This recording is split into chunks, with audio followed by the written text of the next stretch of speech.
Bonjour à nos amis canadiens, j'espère que vous allez tous bien. Je me présente, je suis Chantal Nguyen et aujourd'hui j'ai une invitée d'honneur, Virginie Tanguay. On va parler de l'autisme, une autre vision de l'autisme par rapport au lien avec la spiritualité.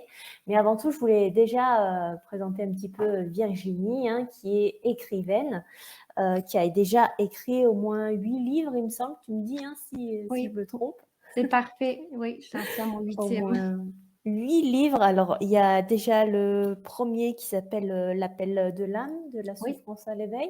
oui, Euh, Flamme jumelle, tome 1, l'initiation. oui, Le Flamme jumelle, tome 2, les élus. Il y a aussi Les artisans de lumière à la découverte de ces âmes courageuses. oui. Nouvelle Terre, nouvelle humanité, comment mieux vivre la période de transition. Harmoniser sa vie grâce aux enseignements de la nature. Celui-là, Oui. il est super intéressant. Je suis sûre que tu n'en as pas beaucoup parlé. Et C'est un petit recueil. Donc, d'accord. c'est 22 petites leçons justement qu'on peut, prendre sur la nature. Mon Dieu, je Ouais. m'excuse, je suis en train de pour moi, il est tôt ce matin, j'ai de la misère avec ma voix, mais c'est ça, celui-là, c'est un petit recueil. C'est pour ça que j'en parle pas souvent et ça a été le premier que j'ai D'accord. écrit. Et du coup, il y a les deux derniers tomes aussi, tome 4 et tome 5 des Flammes jumelles. Hein. Tu en as sorti le quatrième, tu l'as sorti il n'y a pas longtemps, là, il me semble. Oui, en fait, c'est tome 3 et tome 4. Le tome Oui. 4, c'est le dernier ouvrage qui clôt la saga. Oui, d'accord.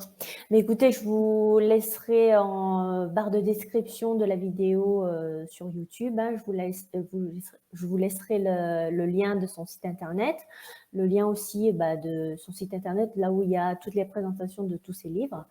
Mais tout de suite, on va commencer déjà dans le vif du sujet par rapport à l'autisme Asperger.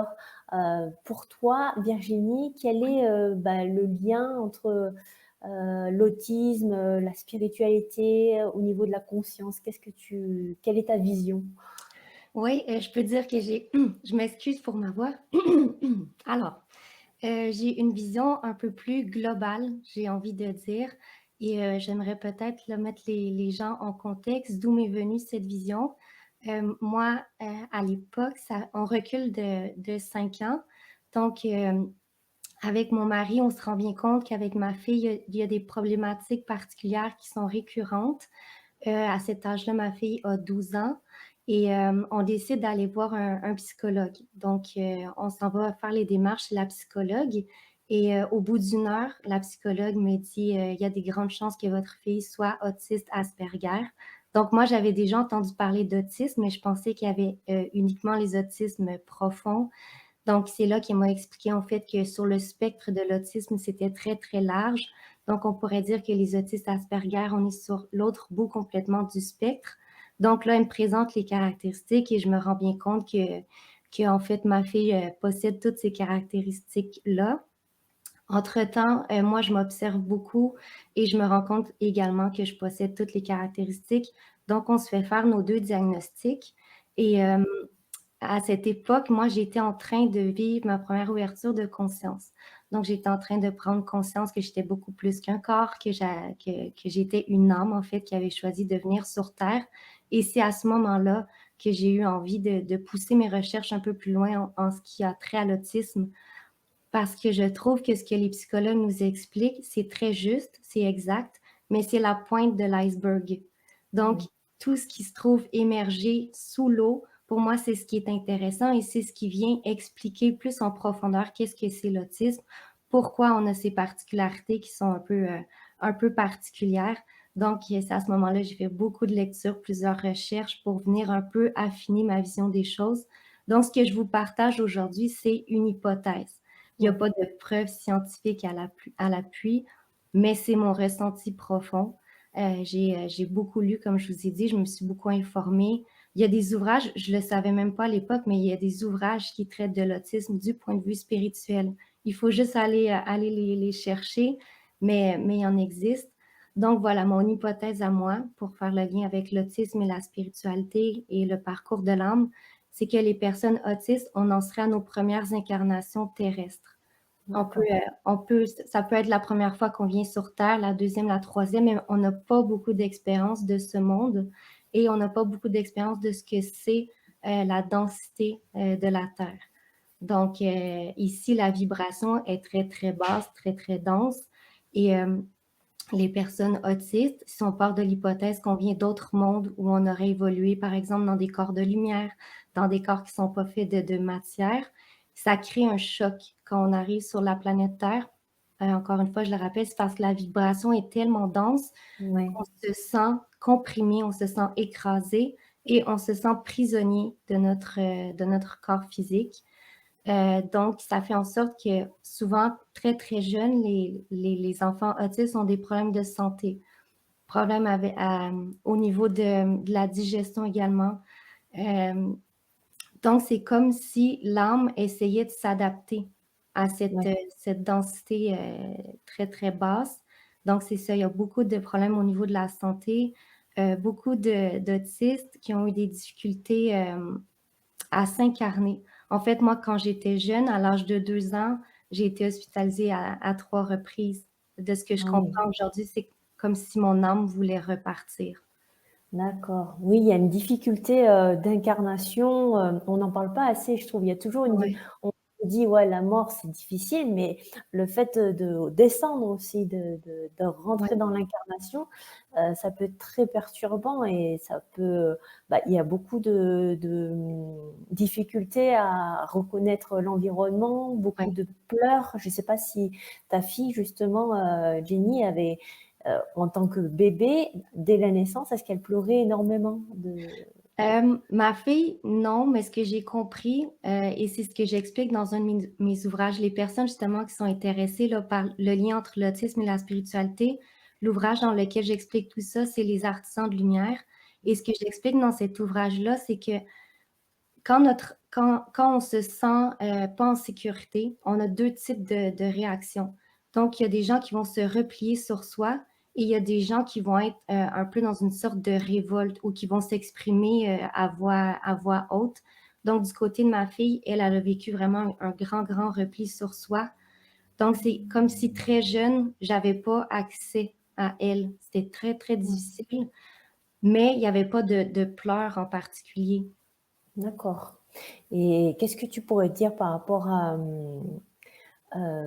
bah justement qu'est-ce qu'ils sont venus faire ici sur Terre en tant qu'âme conscience Euh, je pense que ce sont des grands enseignants hein, en général. Oui, oui, je partage entièrement ton avis. De ce que j'ai compris également dans mes recherches, c'est que les personnes autistes, notre ADN aurait déjà commencé à muter, à se structurer différemment. Dans les mondes spirituels, on parle beaucoup des 12 brins d'ADN et que là, Ouais, actuellement, l'être humain en a juste 2 ou 3 de reconnectés. Je pense que, je pense que les personnes autistes, on est déjà en train de reconnecter peut-être le quatrième, peut-être le cinquième.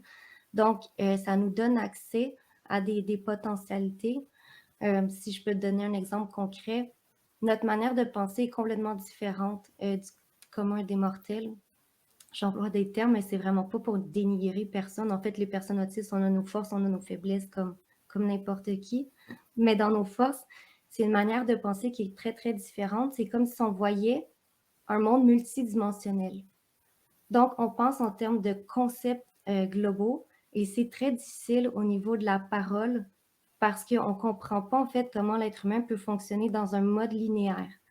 ouais. Donc, la communication verbale, on prend des mots et on les met dans une phrase, tandis que nous, on a une image beaucoup plus large de la chose, mais ça fait en sorte souvent qu'il y a beaucoup de personnes autistes ou des Asperger qui sont des génies intuitifs. J'en fais pas partie, j'ai rien d'extraordinaire, mais j'ai quand même une force au niveau de comprendre les concepts et les traduire. Je fais des vidéos sur YouTube, des vidéos avec des images. Donc, j'ai une force de ce côté-là, un esprit de synthèse qui est très, très développé, une capacité d'observation qui est également très développée. Donc, c'est ça, ça vient avec ses forces et ses faiblesses. C'est ce qui fait souvent que quand on est maman ou papa d'un enfant qui a ces caractéristiques-là, ça peut être très paradoxal qu'est-ce qu'on vit parce que notre enfant va être super doué dans certains domaines, presque encore une fois de l'ordre du génie. Mais quand tu y expliques des choses concrètes de la vie, comme aller se brosser les dents, aller prendre sa douche, l'heure du dodo, tout ça, c'est des choses super compliquées. Donc, ça fait un paradoxe pour les parents concernant l'éducation de notre enfant. Ah oui, et surtout, ils arrivent à énormément plus communiquer par télépathie que par des mots. Je ne Oui. sais pas si toi, tu as utilisé le mode de communication par la pensée à ta petite pour communiquer ou...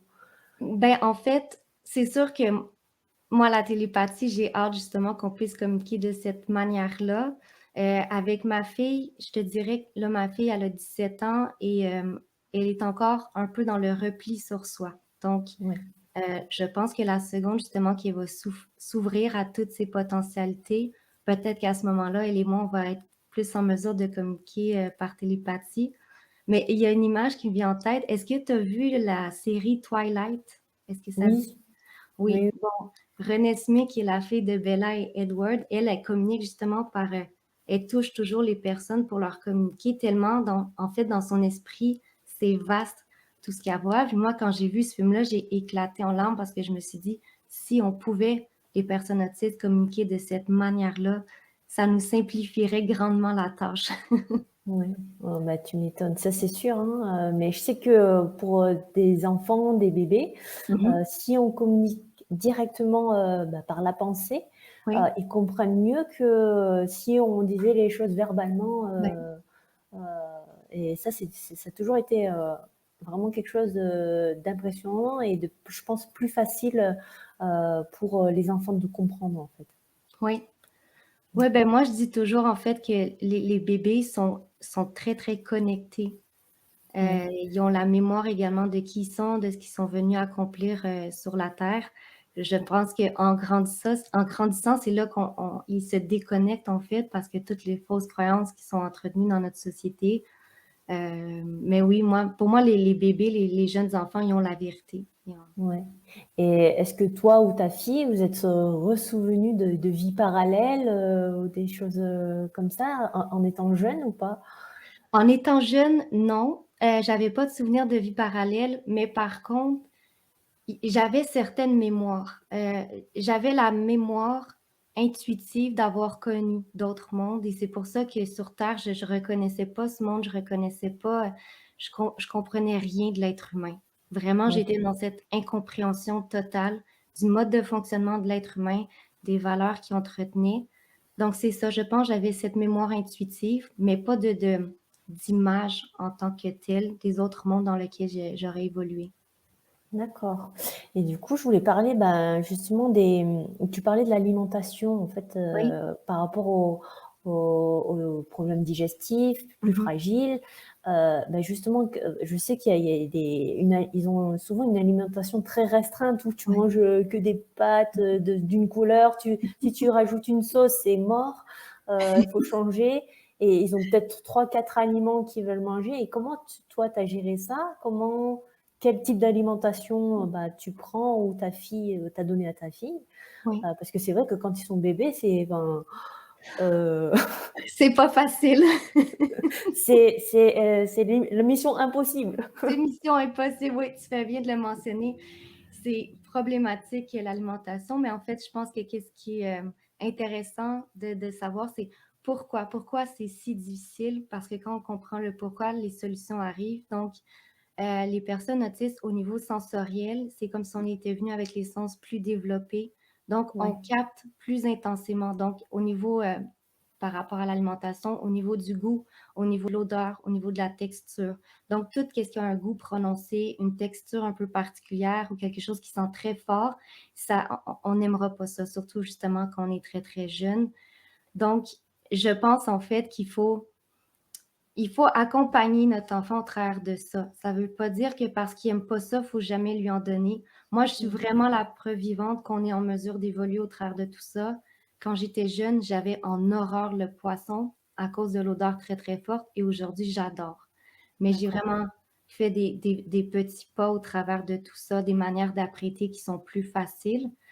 Donc, c'est ça, c'est un mélange en fait de respecter les goûts de votre enfant, mais tranquillement, essayez quand même. C'est pas parce qu'une, deux, trois fois, il vous crache sa purée de carottes par la tête qu'un jour, il va pas aimer les carottes. Mais je me rappelle, c'était très, très difficile avec ma fille, surtout à l'époque, je savais pas pourquoi, j'avais pas conscience qu'elle était autiste. Tu parlais de pâtes, elle voulait uniquement des pâtes blanches avec du beurre. Dès que j'ajoutais juste une sauce tomate avec, je savais que tout ce qui était avec des morceaux, elle aimait pas ça. Mais c'est ça, même la sauce, elle n'en voulait pas. Donc, elle a mangé pendant très longtemps des pâtes blanches et Des purées? des purées.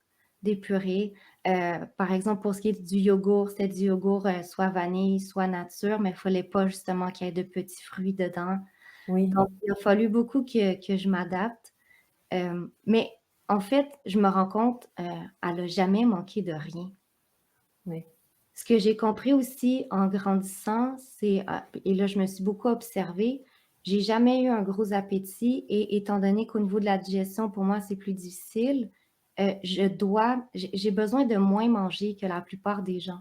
Et quand D'accord. j'étais jeune, j'avais les croyances que le petit déjeuner, c'était le repas le plus important et que si je déjeunais pas, j'allais pas avoir d'énergie. Donc, j'ai passé jusqu'à tout récemment, je me forçais à déjeuner. Tandis que là, ça fait peut-être 2 ans que j'ai arrêté de déjeuner et je me sens très, très bien. Le matin, D'accord. j'ai plus d'énergie. Donc, je pense qu'il y a un conseil que je pourrais donner aux parents, soyez à l'écoute des besoins de votre enfant. Votre enfant va vous le peut-être pas le communiquer verbalement, mais va vous le faire savoir et je pense que c'est la clé. C'est ça, c'est d'être à l'écoute, mais sans désespérer, comme Oui. Et du coup, est-ce qu'il y a des aliments que tu conseilles peut-être d'éviter pour justement ce problème digestif là qui peut provoquer, enfin, je sais pas, des diarrhées ou des choses. Oui, en fait, tout ce qui est, nourriture, transformée, le fast-food, c'est à éviter. Oui, Donc en fait, c'est de retourner vers une alimentation plus saine et équilibrée. C'est ce qui aide énormément, le transit, la digestion. d'accord. Et tout ce qui est lait, laitage ou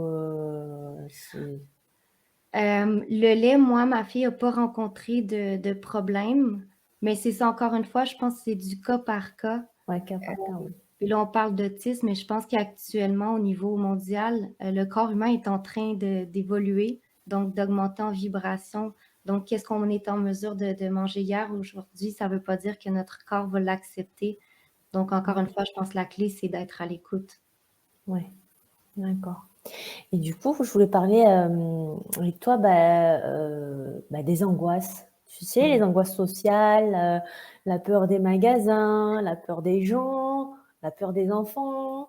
Euh, voilà, je vais te dire déjà commencer par là, parce qu'après, il y a d'autres peurs, on va en parler après, mais déjà, Oui. la peur de... Enfin, l'angoisse, enfin, je ne sais pas si ta fille est petite ou toi petite, comment vous faisiez par rapport à la foule, par rapport aux gens, aux enfants, même jouer avec les enfants. Oui, c'est très difficile. Oui, l'angoisse sociale. Encore une fois, je pense que ça vient avec le fait on a de la difficulté à communiquer. Donc, chaque fois qu'on doit être au contact de quelqu'un qui nous est inconnu, c'est source d'angoisse. C'est aussi difficile pour nous de faire un exposé à l'avant de la classe que d'aller parler à la caissière de l'épicerie. Donc, c'est ça, c'est que ça fait naître beaucoup d'anxiété parce qu'on a peur de bafouiller, on a peur de ne pas être capable de s'exprimer. Au niveau de l'angoisse sociale aussi, c'est lié au fait que nos sens, encore une fois, sont exacerbés. Donc, dans un environnement où il va y avoir beaucoup de bruit, beaucoup de mouvement, on va être submergé. Ma fille, c'est ça, elle s'est toujours cachée en arrière de moi et m'agrippe. Dès qu'il y a quelqu'un qui rentre dans son champ de vision, elle se cache ou elle veut rentrer dans mes vêtements. Ma mère m'a dit que quand j'étais jeune, je faisais la même chose. Je pense qu'encore une fois, il faut respecter le rythme de notre enfant. Il ne faut pas désespérer parce qu'en fait, et j'en suis la preuve vivante, j'adore les êtres humains. J'adore être au contact des gens. C'est juste que quand j'étais plus jeune, j'étais habitée par cette peur, par cette angoisse de me dire, ils vont me trouver étrange, qu'est-ce que je vais leur dire? Tandis que tout ça, ça se travaille. Mais c'est ça, c'est de respecter le rythme de notre enfant, de lui mettre des petits défis.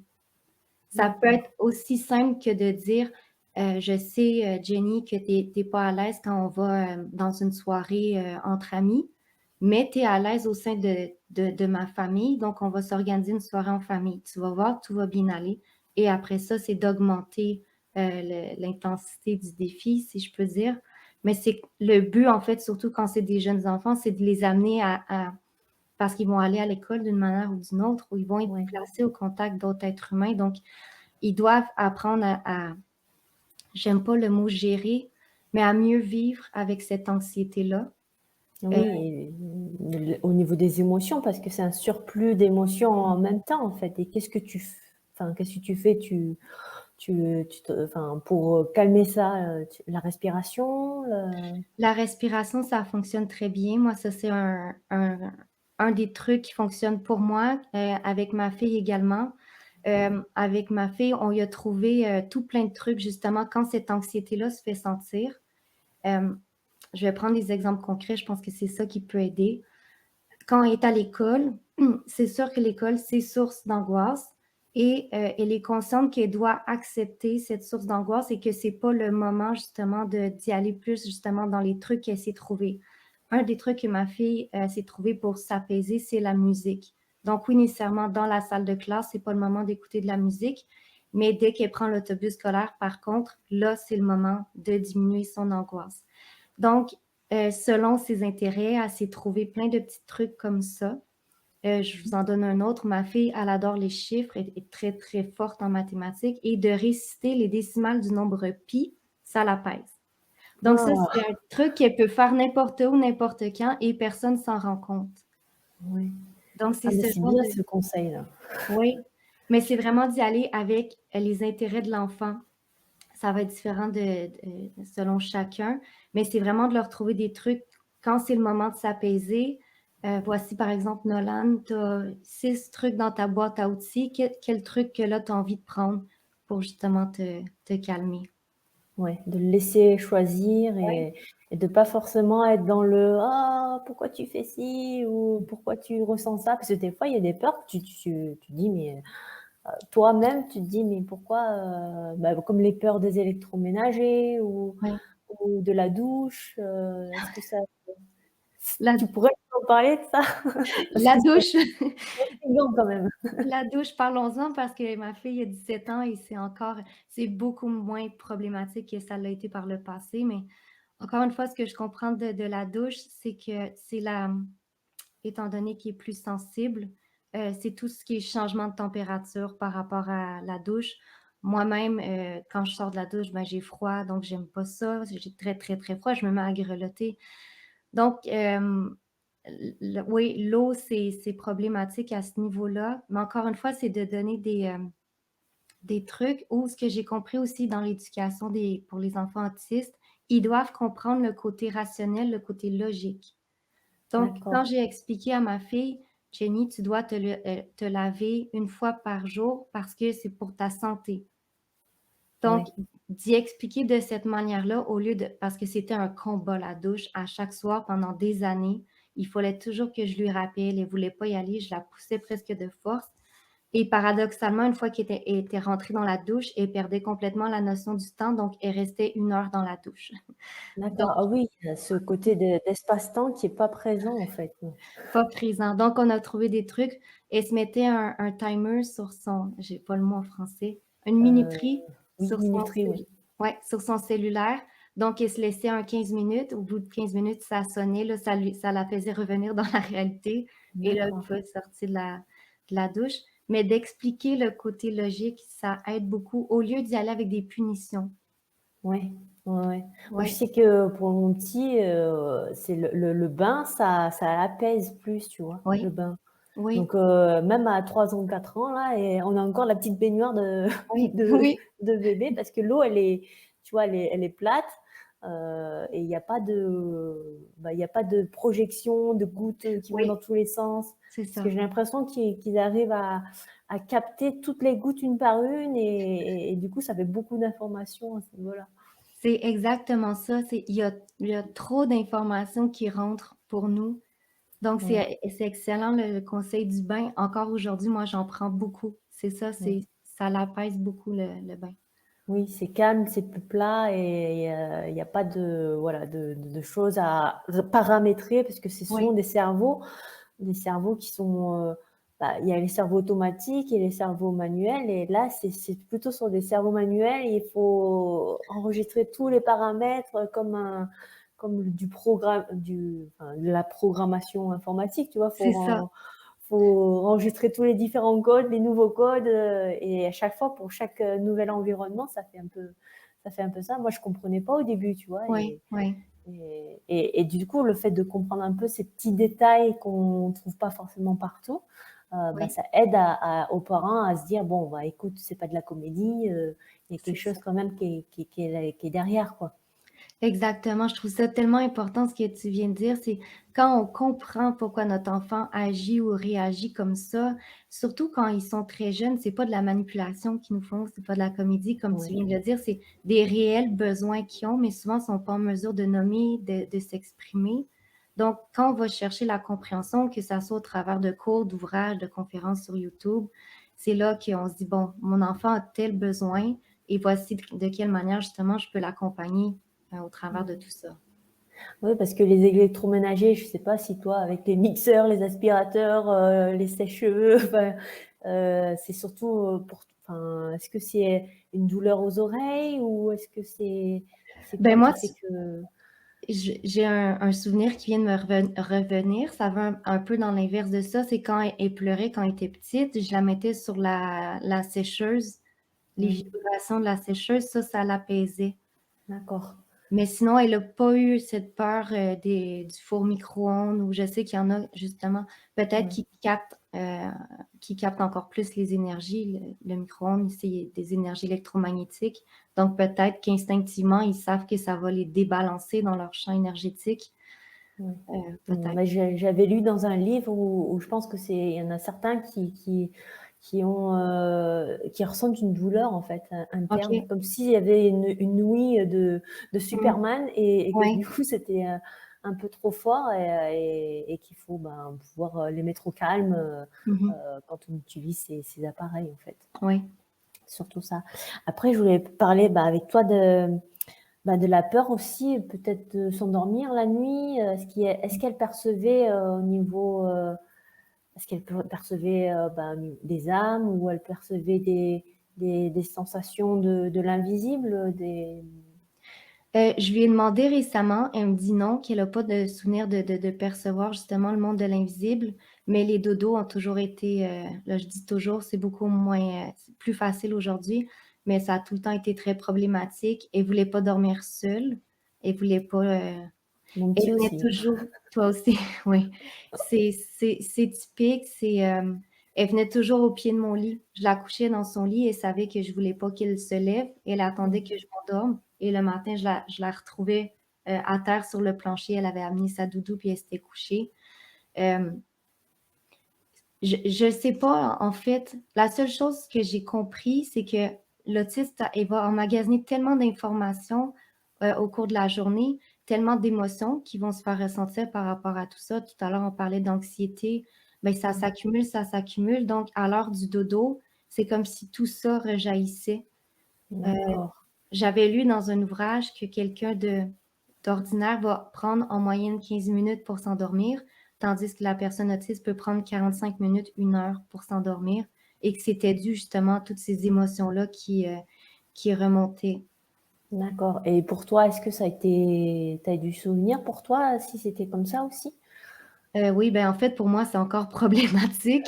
Je me trouve, encore une fois, j'ai des trucs, i beaucoup aussi je vais parler pour moi, pour ma fille, je sais pas, mais quand je me couche, on est toujours en train de penser. Les personnes autistes, on est très, très rationnel, très logique et là, on essaie de comprendre la logique de tout ce qu'on a vécu au cours de la journée, juxtaposé aux émotions. Donc mon cerveau n'arrête jamais de penser. Donc quand je me couche, Mmh. donc moi, mon truc, c'est peut-être pas conseillé à tout le monde, mais c'est que j'écoute une conférence pour m'endormir. Dans D'accord. C'est ma manière, c'est que je me concentre juste sur une chose au lieu de me concentrer sur, 1 million de choses. Donc c'est ce qui m'apaise et ce qui m'aide à trouver le sommeil. D'accord. Moi, c'est ce qu'on m'avait dit. On m'avait dit de pas trop raconter d'histoires aux enfants le soir parce que ça leur ramène encore plus peut-être Ah, d'informations et OK. du coup de mettre de la musique, enfin de la Oui, musique, pas forcément les musiques douces qu'on entend tout le temps parce que des fois ça peut les énerver, mais des musiques un peu haute vibration, oui, musique sacrée, musique de méditation ou des choses comme oui. ça en fait, que ça La peut, que oui. ça peut apaiser. La musique, je trouve que ça a vraiment, c'est ça, un effet super apaisant, libérateur, guérisseur. Moi, c'est ça, depuis qu'elle est toute petite, ma fille s'endort aussi, ça, je viens de me rappeler, s'endort avec de la musique. Donc, puis c'est ça, c'est pas nécessairement, comme tu dis, de la petite musique douce qu'on pourrait entendre dans les ascenseurs. Ma Mm. fille, elle a une passion pour une émission au Québec qui s'appelle La Voix. C'est des jeunes qui chantent. Oui, Donc, The elle a Voice. toujours, oui, The Voice, voilà. Elle a toujours écouté ça en boucle. C'est les CD de La Voix, c'est ce qui l'aide, elle. D'accord. Et du coup, elle a réussi à s'endormir toute seule à partir de quel âge? La question. Environ 15-16 ans. D'accord. Il y a vraiment beaucoup de choses qui se sont améliorées à partir de l'adolescence. Ouais. Et, je me rappelle, c'est ça, c'était beaucoup plus dur avant pour tout ce qu'on a parlé, là, l'alimentation, le dodo, Ouais. la douche. À l'adolescence, ça a commencé beaucoup à changer. Je pense aussi du côté logique, elle commençait à mieux comprendre ce que je lui disais, justement, la douche, Denis, c'est pour ta santé. Il y a le besoin de plaire également qui arrive dans l'adolescence. Donc là, elle comprend que si elle prend pas sa douche pendant 5 jours, elle va peut-être être moins agréable à, à regarder. À sentir, ouais. Ouais. Ah, on n'a pas parlé ça me fait penser, les vêtements. Oui, Les vêtements, les mêmes vêtements tout le temps, quoi. les mêmes vêtements et encore une fois, c'est dû aux particularités sensorielles. Tout ce qui est vêtements, tissus très rigides, on a beaucoup de difficultés. Les étiquettes, ça va nous perturber. Donc, Ouais. ma fille, jusqu'à l'âge de 15-16 ans, elle était en pantalon jogging continuellement. Ça m'exaspérait, mais je savais que c'était parce qu'elle était confortable. Donc, Oui, ça aussi, surprenez-vous pas, c'est la personne autiste va toujours choisir des vêtements confortables au lieu de confortable. suivre la mode ou ouais. Ouais, moi, c'est ce que j'avais remarqué aussi. Du coup, t'as pas besoin d'aller choisir 10 000 vêtements, t'en Non, prends au moins 3 ou 4 et puis c'est bon. c'est bon. Ça fait des économies. Voilà. Euh, je voulais, ah oui, la question. Oui, Tu l'as amené chez le dentiste? Parce que avec la lumière, avec le bruit, avec c'est la question que les parents ordinaires ne penseraient pas, mais oui. c'est compliqué quoi. Comment ça fait? C'est, encore une fois, c'est ça, les conseils que je vous donne, c'est des conseils que ça a fonctionné avec ma fille, mais c'est peut-être pas les meilleurs conseils, mais ma fille, c'était: «Si tu restes tranquille, si tu fais l'examen chez le dentiste, oublie pas, tu vas avoir ta récompense, tu vas avoir le petit bonbon que le dentiste va te donner» et moi, ça a fonctionné comme un charme. Ah ouais, d'accord. Ouais. Et donc mais elle était âgée quand même. Du coup, tu l'emmenais pas vers 4-5 ans ou? Mais c'est ça, depuis qu'elle est tout jeune, ce qui fonctionne, c'est qu'elle se rappelle que quand elle va après l'examen chez le dentiste, elle va avoir la sucette et Ah là, ouais, d'accord. elle est focusée sur, la Sur la sucette. sucette. Ouais, Et mais ça marche, ouais. ça marche. Mais comme je disais, ma fille, elle est beaucoup dans le repli sur soi, donc Ouais, elle a jamais piqué de crise pour aller chez le d'accord. dentiste. Je voyais qu'elle était très, très anxieuse. Récemment, elle s'est fait arracher les 4 dents de sagesse d'un coup, l'anxiété qui était dans le tapis. Ouais, Mais elle va pas avoir tendance à piquer des colères ou exploser en sanglots. Tandis ouais, que je le sais qu'il y en a des autistes, c'est extrêmement compliqué parce que là, ils veulent ouais. pas y aller chez le dentiste et tu auras beau tout faire pour essayer de les apporter. Ouais, bah, c'est ce que j'avais entendu aussi parler de ça et il y a certains doivent faire des anesthésies Ouais, quasi générales ouais. pour pouvoir les soigner. Mais bon, est-ce que ça existe des hypnotiseurs qui arrivent à hypnotiser à Mmh. distance? Parce que je sais qu'en Chine, je sais pas, ils arrivent à faire des opérations à cœur ouvert, mais en anesthésie sous forme d'hypnose. Du Waouh! coup, Ouais, c'est c'est intéressant. peut-être les nouvelles médecines du futur Ouais. qui vont arriver. S'il y en a un qui sait faire ça, appelez-nous. Hein. Appelez-nous, on est preneurs. Et ben, écoute, je voulais ensuite aborder le thème ben, de l'entrée à l'école, ben, de l'éducation. Est-ce qu'il y a eu des phobies scolaires? Est-ce que, ben, comment ça se passe avec les autres enfants? Oui, ça a été l'entrée à l'école primaire, c'est bien passé parce qu'en fait, à cette époque, moi, j'étais à l'École nationale de police, donc elle a été chez son papa. Ouais. Son papa, il habitait dans un petit village, donc je pense que dans l'école, il était 20 ou 30 élèves. Donc ça a été, très, très bien pour ma fille et je pense en fait que c'est pour ça qu'on a tant tardé à aller chercher un diagnostic parce qu'à l'école, elle s'était fait des amis, elle avait des notes, excellentes. Donc, ça l'a bien été. Ça a été l'entrée au secondaire, ça a été extrêmement difficile parce que là, elle changeait d'environnement. Moi, je l'avais inscrit à une école dans mon coin. J'avais choisi une école privée parce que moi-même, j'avais été à une école privée et il y a beaucoup plus de structures et j'avais compris que ma fille était à l'aise dans des structures. Une structure, ça va l'apaiser, ça va Ouais. lui donner un cadre. Elle a juste à suivre qu'est-ce qui est demandé. Donc ça, c'est très apaisant pour la personne autiste. Et ce que j'ai fait pour l'entrée au secondaire, c'est que j'ai demandé à l'école si elle pouvait avoir une visite privée. Donc, ils ont accepté la demande. Donc, on a pu aller visiter les locaux, la cafétéria. Donc, d'aller Ouais. visiter l'environnement, ça l'a beaucoup aidé. Ouais. Mais la première semaine, elle a été extrêmement éprouvante. Ma fille mangeait toute seule dans son coin. Ça a été dur. Mais au bout d'une semaine, elle s'est fait 2 copines et elle les a pas lâchées là, pour le restant de l'école. Mais c'est ça, l'entrée à l'école, je pense que pour n'importe quel enfant, c'est source de stress. Donc, pour la Ouais. personne autiste, on monte encore d'une marche. Oui, Donc, surtout qu'il y a beaucoup d'enfants dans une classe, quoi. Tu te retrouves de 1 à 20 oui, d'un coup. oui. Mais je le sais quand justement on a le diagnostic, parce qu'il y a des parents qui hésitent beaucoup, est-ce que ça sert à quelque chose que j'aille faire diagnostiquer mon enfant ou pas, je ne veux pas le mettre dans une case. Moi, je Ouais. peux vous parler du bon côté d'avoir le diagnostic, c'est que ma fille, elle a eu droit, elle a un plan d'intervention qui a été fait à l'école pour elle, adapté à ses besoins. Donc, par exemple, pour ce qui est des exposés oraux, c'est extrêmement exigeant pour elle. Donc, le Ouais. compromis, c'est qu'au lieu de les faire devant la classe, elle va les faire seulement avec le professeur, devant le Ah prof. oui, donc Oui, ça c'est bien, oui. Donc, il y a des c'est bien. choses comme ça qui peuvent être mises en place à l'école. Quand on a le diagnostic, il y a un plan d'intervention, elle a accès à une éducatrice justement qui l'aide à mieux se connaître, à trouver des trucs, encore une fois, pour diminuer l'anxiété. Donc, ça, c'est le côté favorable au diagnostic pour ce qui est de l'école. Et du coup, et pour toi, est-ce que ça a changé quelque chose, de le savoir pour toi? Ça fait quelques années, enfin pas longtemps que tu le sais et Ouais. est-ce que ça a changé quelque chose pour toi à ce niveau-là? Oui, complètement et ça a changé le regard que je posais sur moi. Donc, étant donné toutes mes particularités, très jeune, je voyais bien que j'étais différente, que j'étais pas comme tout le monde, qu'il y a des choses qui étaient extrêmement difficiles pour moi. Donc, j'étais tombée dans une forme de dévalorisation, de jugement de soi. Quand j'ai eu mon diagnostic, que j'ai compris, en fait, j'ai fait la paix avec ma différence. Donc tu as La fait un soulagement peut-être? Oui, oui, un soulagement de OK, Virginie, dans le fond, tu as des forces, des faiblesses comme tout le monde. Et j'avais passé ma vie à mettre l'emphase sur mes faiblesses, à essayer justement de m'améliorer, mais on dirait que je frappais toujours un mur. Tandis Ouais. qu'aujourd'hui, je mets l'emphase sur mes forces. Je suis Ouais. consciente de mes faiblesses, je les accepte. Et juste le fait de les accepter aujourd'hui sans dévalorisation, c'est un grand pas.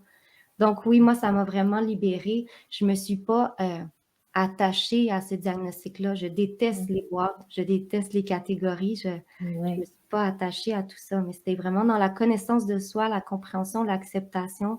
Ça a été vraiment, vraiment libérateur. Oui, parce que ça permet aussi de comprendre un autre système de fonctionnement, en fait. Oui, En général, c'est un câblage différent et du coup, le fait de déjà le savoir, bah, ça oui. soulage intérieurement et sans se mettre dans des cases, mais ça aide à pouvoir avancer avec plus de paix, quoi.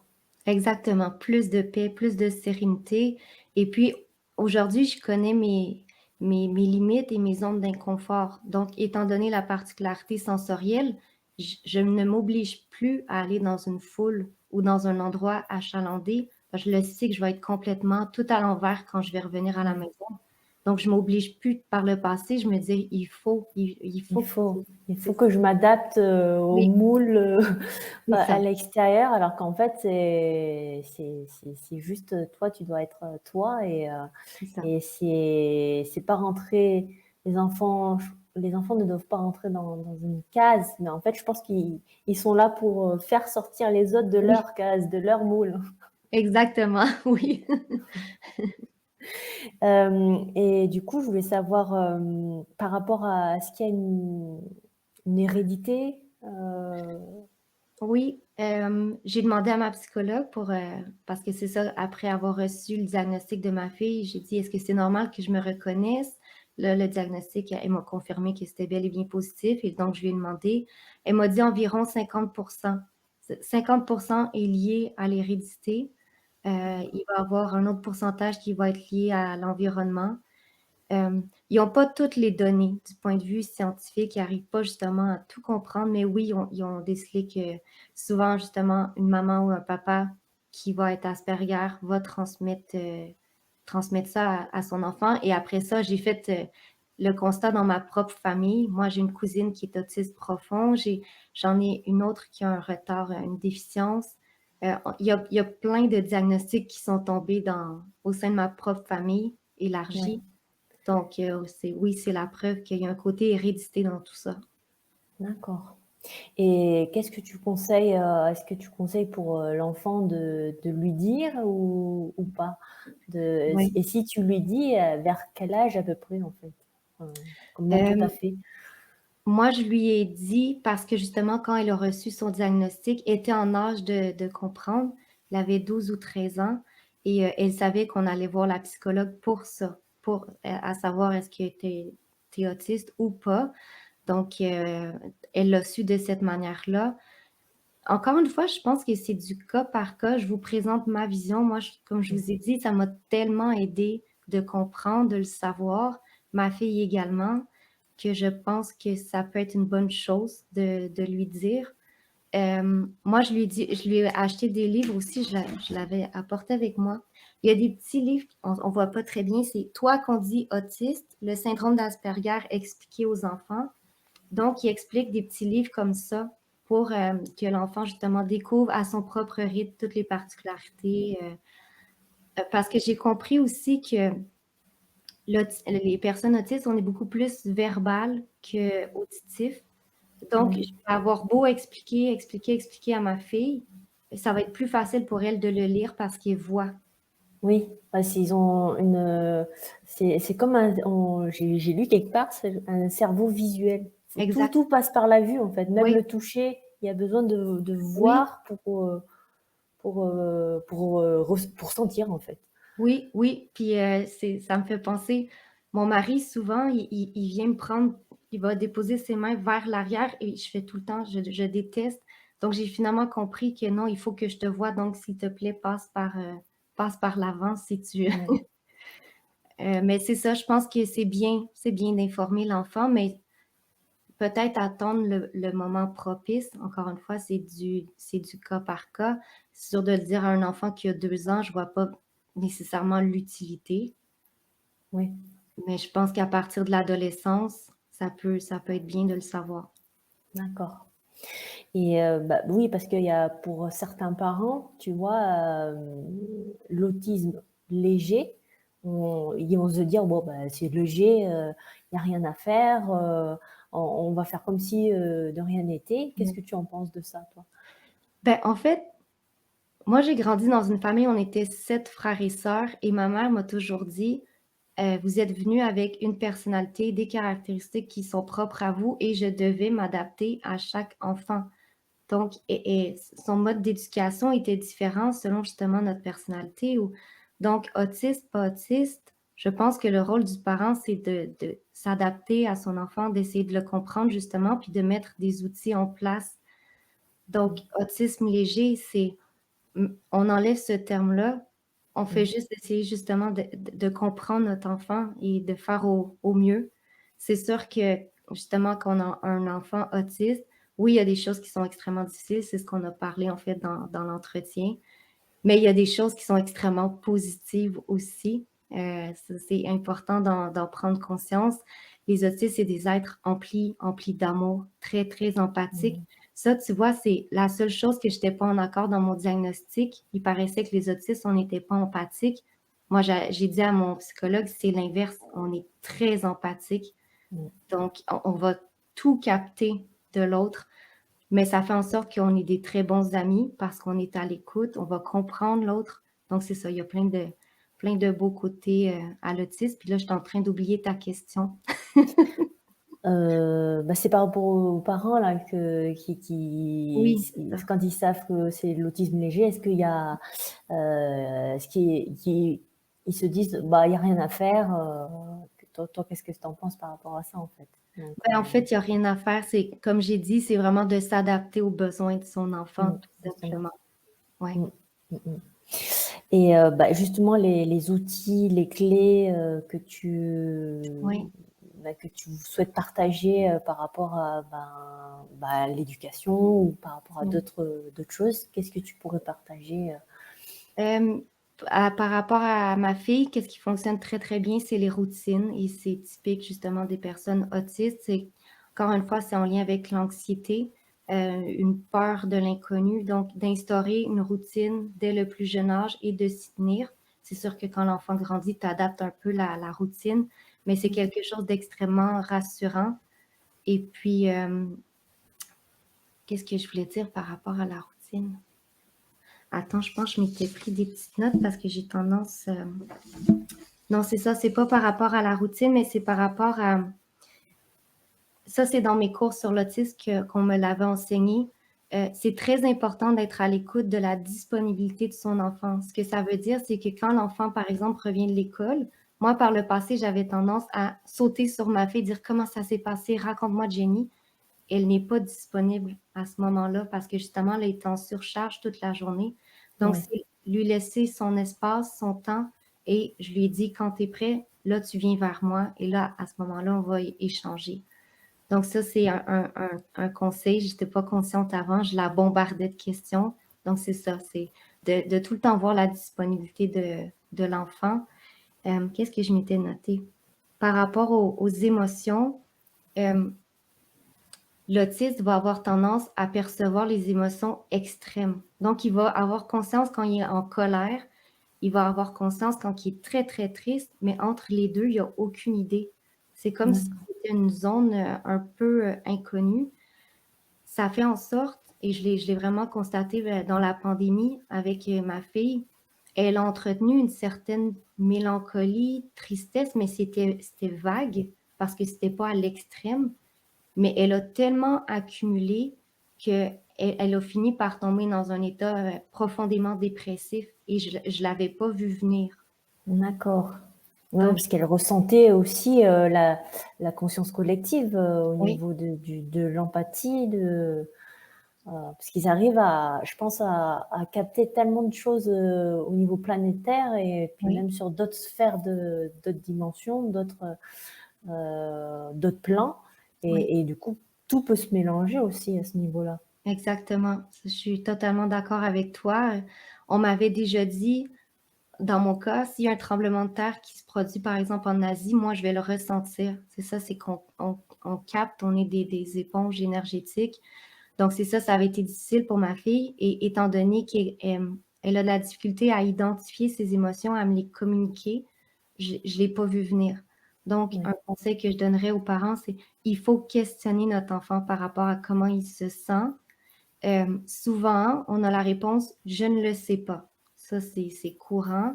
Mm. Mais je pense que c'est notre rôle de parent d'essayer de l'aider au travers de tout ça, au niveau des Ouais. émotions. Au niveau de pouvoir analyser quelle émotion. Oui. De la nommer et j'ai expliqué aussi à ma fille, l'émotion, c'est normal qu'elle te traverse. Donc, tu as le droit d'être en colère, tu as le droit d'éprouver de la tristesse.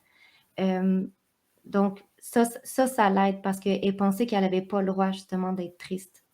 D'accord. Donc, de savoir que c'est tout à fait normal en tant qu'être humain d'éprouver des émotions. Par contre, c'est la manière qu'on va extérioriser notre émotion que là, il faut faire attention. Donc, c'est un peu les conseils. Est-ce que j'avais noté autre chose? Justement, tu parlais d'éponge, enfin, d'éponge émotionnelle. Qu'est-ce que toi tu fais ou ta fille fait pour justement éliminer ou évacuer tout ça? Euh, Moi, je fais de la méditation de mon côté. J'ai essayé de faire de la méditation à ma fille. C'est pas quelque chose pour l'instant qui lui parle.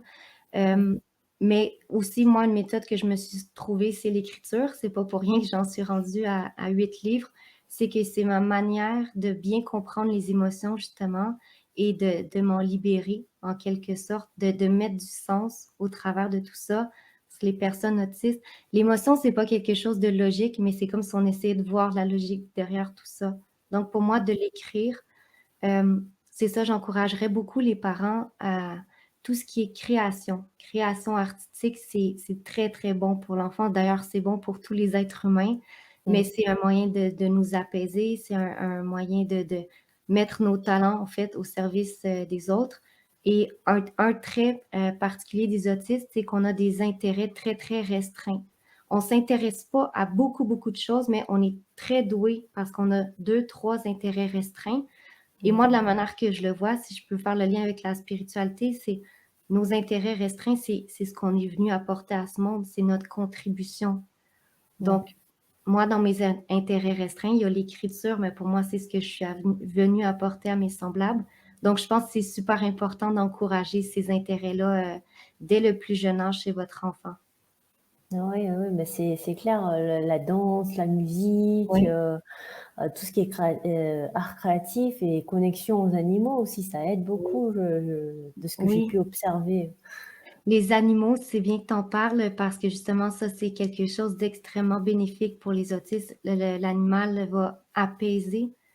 Donc, il y a même au Québec, on a une fondation qui s'appelle la Fondation Mira qui entraîne des chiens pour accompagner un enfant autiste et l'enfant a le droit d'amener son chien à l'école. Ah ouais, Oui, d'accord. Je c'est vrai. connaissais pas ça, tu vois. Oui. On a d'ailleurs eu à la maison un bébé chien de cette fondation pour l'éduquer justement pour qu'il soit chien guide. Ouais. Donc, il n'y a pas juste des chiens pour les aveugles en fin du mois au Québec, mais il y a les chiens pour les autistes. Donc, c'est ça, ça a été prouvé à quel point il y avait un effet réconfortant sur l'enfant. Donc, Mm. oui, d'avoir des animaux à la maison, ça peut être très, très bien. D'accord. Et du coup, je voulais parler, comment tu as géré toi-même tout ça, éduquer un enfant Asperger. Comment tu as géré tout ça au niveau des émotions, au niveau de l'éducation, et puis je pense avec ton travail, trouver l'équilibre en fait avec ton travail et puis l'éducation. Oui. Et je ne sais pas si à l'époque tu étais encore à l'armée, mais comment tu as pu est-ce que tu as explosé? C'est sûr que des fois, tu as dû exploser, hein. Je pense que tout le monde, hein, même tous les parents. Hein. Euh, comment tu as géré ces moments-là et professionnellement aussi? Parce que gérer les deux, c'est pas facile. Moi, je sais que trouver l'équilibre, je suis dans cette Oui. balance où il faut que je trouve l'équilibre. Oui, c'est une très bonne question. Et pour moi, l'équilibre, en fait, c'est l'objet d'une quête perpétuelle parce que je suis fondamentalement déséquilibrée. Donc, de gérer justement ma fille avec la méconnaissance qu'elle était autiste. Je me rappelle à ce moment-là aussi, j'étais à l'école à temps plein. Je travaillais les week-ends, donc c'était le bazar complet dans ma vie. Mais moi, je pense vraiment la vie fait toujours bien les choses et la vie m'envoyait un message, en fait, à travers le fait que je me sentais complètement dépassée par les événements. C'était l'époque justement que ma fille voulait pas dormir dans son lit, donc chaque matin, je me réveillais, elle était sur le plancher, il fallait que je la porte à l'école, c'était vraiment difficile, mais la vie m'envoyait un message. En fait, c'était de Virginie, ralentis la cadence. Euh, Oui. donc, ce qui est arrivé, quand je vous dis que la vie fait bien les choses, je suis tombée un jour sur une vidéo, c'était un papa, et son petit garçon, il était pas autiste, un petit garçon ordinaire, mais le papa avait pris conscience qu'il n'était jamais présent pour son petit garçon et le papa avait fait des changements dans sa vie. Donc, il avait quitté son emploi là, dans la société, il avait créé son propre emploi à la maison et à partir de là, il était l'image en fait qu'il a montré, c'était un autobus scolaire et le papa il était présent pour aller chercher son enfant à l'autobus scolaire tous les soirs. J'avais explosé en larmes quand j'avais vu cette vidéo, mais c'est parce que c'est ce que je voulais. Je voulais être présente pour ma fille et je voyais bien que pour l'instant, j'y arrivais pas du tout. Donc tout ça, ça m'a fait faire des prises de conscience. J'ai parlé à ma fille, j'ai dit: «Tu sais, maman est pas très présente pour toi, mais les choses vont changer. Est-ce que tu crois que les choses vont changer?» Elle dit: «Mais maman, pourquoi je croirais pas en toi?» Encore une fois, j'ai Mmh. explosé en larmes. J'ai dit: «Oh mon Dieu, oui, c'est vrai, pourquoi elle croirait pas en moi?» Donc c'est ça m'a amené à faire des prises de conscience et de fil en aiguille, j'ai quitté mon emploi. Il y a eu plusieurs années qui se sont passées entre. J'ai terminé ma technique policière, j'ai quitté mon emploi et j'ai commencé à travailler à la maison. Et depuis ce temps-là, en fait, je suis présente pour mon enfant. Donc, je pense que la vie nous amène à faire des choix, Mmh. que ça soit au travers de nos enfants, au travers des situations de vie, au travers d'épreuves. La vie est toujours là pour nous dire, est-ce que tu es sur le bon chemin? Peut-être se réaligner. Donc moi, non, j'étais pas sur le bon chemin. J'y arrivais pas du tout à jongler entre la sphère professionnelle et l'éducation de ma fille. Donc j'ai choisi, j'ai fait des choix. Ma fille, c'était une priorité et elle avait besoin beaucoup de soutien, d'encadrement. Donc, euh, donc voilà. Mais oui, la quête d'équilibre, c'est ce qu'on recherche, l'être humain, mais c'est pas facile. Ouais. Et par rapport à, bah, à la transition planétaire, à, bah, enfin, t'as écrit le livre sur Nouvelle Terre, Nouvelle Humanité. Mmh. Quels sont enfin, le rôle à ce Oui, niveau-là, en fait oui. En fait, je pense qu'ils sont venus nous montrer qu'est-ce que c'est vraiment que d'être humain. Tout à Mm. l'heure, je parlais des forces des personnes, autistes. Une des plus grandes forces, je trouve, c'est que là, actuellement, dans notre monde, tout est fragmenté. L'être humain, on se voit séparé de tout, on se voit séparé de notre voisin, séparé de notre famille, séparé de la nature. On est en train de détruire la nature. Les personnes autistes, c'est comme si on avait une vision unifiée des choses. Donc, je pense qu'on est venu dans ce temps bien précis pour démontrer justement à l'être humain de fusionner, réunifier tout ce qui a éclaté, tout ce qui s'est fragmenté. Et c'est pas rare de voir justement des personnes autistes qui vont parler d'environnement. On a cette conscience qu'on fait, la planète est reliée à nous. Donc, il faut y prendre soin. On a cette conscience qu'on est reliés les uns aux autres. Donc, c'est très rare que les personnes autistes vont avoir du jugement par rapport aux autres. Et étant donné qu'on se sent tout le temps différent, c'est qu'on va aimer la différence chez les autres. Donc, c'est Mm. comme si on a cette facilité d'accueillir tout le monde avec leurs forces, leurs faiblesses, peu importe leurs croyances, leur culture, leur couleur de peau. Donc, c'est pas pour rien, je pense qu'il y a beaucoup de diagnostics actuellement d'autistes qui sont donnés. C'est parce que je pense qu'on est beaucoup d'âmes qui ont choisi de venir s'incarner pour venir aider. Là, je parle des autistes, mais il y a beaucoup d'âmes là, qui sont venues actuellement, qui n'ont pas ces caractéristiques-là, qui ont d'autres caractéristiques. Ouais. Hyperactivité, TDAH ou Oui, ouais, ouais, c'est ça. Tiens, pour moi, c'est des boules d'énergie, des bombes atomiques d'amour inconditionnel hein, qui arrivent. Hein, oui, ils ont tellement cette présence, ils sont tellement présents, quoi. Enfin, oui, les autres personnes qui peuvent être, tu vois, très bien socialement, qui arrivent à interagir, mais à l'intérieur d'eux, ils sont complètement, oui, c'est chaotique. Et là, c'est le contraire. Là, c'est à oui, l'intérieur, il y a cette présence, cet amour oui, qui est, quand tu es à côté d'eux, c'est, oui. par contre, après, au niveau interaction sociale, c'est pas forcément la même chose. Oui, c'est plus difficile. Mais je pense que c'est ça, on est venu pour faire un pont entre Ouais. cette ancienne société qui est en train de s'éteindre et le nouveau monde qu'on va créer. Tu parles des gens justement qui ont un TDAH. Moi, je pense qu'ils sont là vraiment pour nous montrer que les structures, ça ne fonctionne pas. Le système éducatif en place ne fonctionne plus. Tu prends une personne justement qui a une énergie débordante, tu l'assois Mm. sur un banc de classe du matin au soir, ça fonctionne pas. Bah non, c'est tout le système éducatif qui doit changer en fait. Hein. C'est C'est ça, pas l'enfant. Hein. c'est Ils ça. sont pas là pour faire. Ils sont pas venus là pour faire ce que nous on a fait. Donc Oui, je pense que les pédagogies actives c'est beaucoup plus approprié pour eux quoi. oui. Ils ont un cerveau beaucoup droit, beaucoup plus Mmh. développé, que Oui, là, le système éducatif est axé sur le cerveau gauche où tu oui, apprends par cœur, enfin, c'est difficile, mais en fait, c'est le système éducatif qui doit être remodelé entièrement, hein. et voilà, oui. Si on pouvait enseigner aux jeunes justement le pouvoir de faire confiance à son intuition, le pouvoir de la créativité, le pouvoir de la méditation, de la gratitude, c'est ça, on le transformerait notre monde. Bah oui, le sport, parce que les enfants, maintenant, Mmh. tu peux pas leur apprendre à rester 8 heures par jour assis, quoi. C'est horrible. C'est horrible. Même pour nous, même Bah pour nous, oui, c'est horrible. oui, oui, moi je sais que à l'école, ouah, j'aimais pas du tout, hein, j'étais très bonne à l'école, mais je détestais ça, quoi. Ouais, oui. On est beaucoup, je pense, comme ça, c'est qu'on qui ont on adore apprendre, on est des êtres super curieux, mais c'est Ouais, ça, dans la manière que ça se faisait à l'école, comme tu disais, d'apprendre des choses par cœur, qu'est-ce que ça donne? C'est ouais. Ouais, moi, ce que je faisais, c'est je savais qu'il fallait recracher ce que tu devais donner. Je me réveillais à 4 heures du matin, le matin même de l'examen. ouais, J'apprenais tout et puis je recrachais et puis après c'était fini, quoi. oui. Oui, c'est ça, c'est qu'après on s'en rappelle pas parce qu'on a Bah juste oui, c'est du bourrage de crâne, ouais. ouais, ouais, ouais. Beh, écoute, pour conclure, est-ce que tu voudrais parler d'autre chose qu'on n'a peut-être pas abordé à ce sujet? Non, c'est ça, je pense que je vous ai vraiment partagé ce que j'avais envie de vous dire. En fait, pour conclure, je voudrais peut-être te remercier de cette opportunité que tu m'as offerte.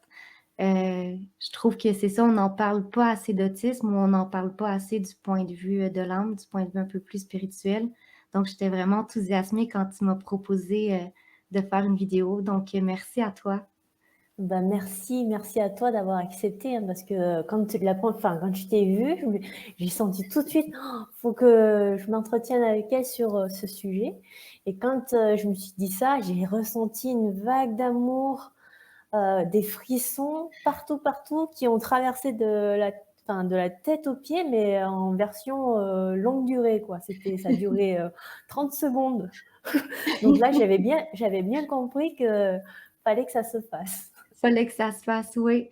Et puis, peut-être juste pour dire aux gens, parce que tu m'avais écrit que tu avais reçu une intuition que j'allais écrire un livre sur l'autisme avec ma fille Ouais, et moi, c'est ça, l'année dernière, j'avais reçu cette intuition-là, puis c'était d'une évidence, c'était d'une justesse et là, le fait que tu me l'aies rappelé, je me suis dit: «OK, non, là, il faut vraiment qu'on s'y mette» parce que je trouve que ça pourrait être intéressant d'avoir la vision d'un adulte, la vision d'une jeune femme et de mettre les 2 ensemble.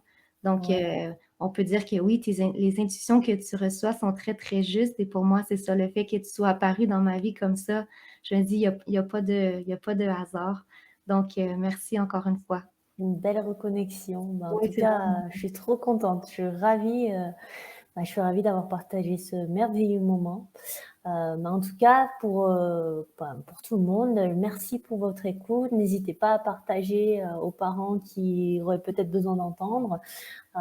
Et on vous remercie, pour, tous les futurs commentaires, qui vont arriver.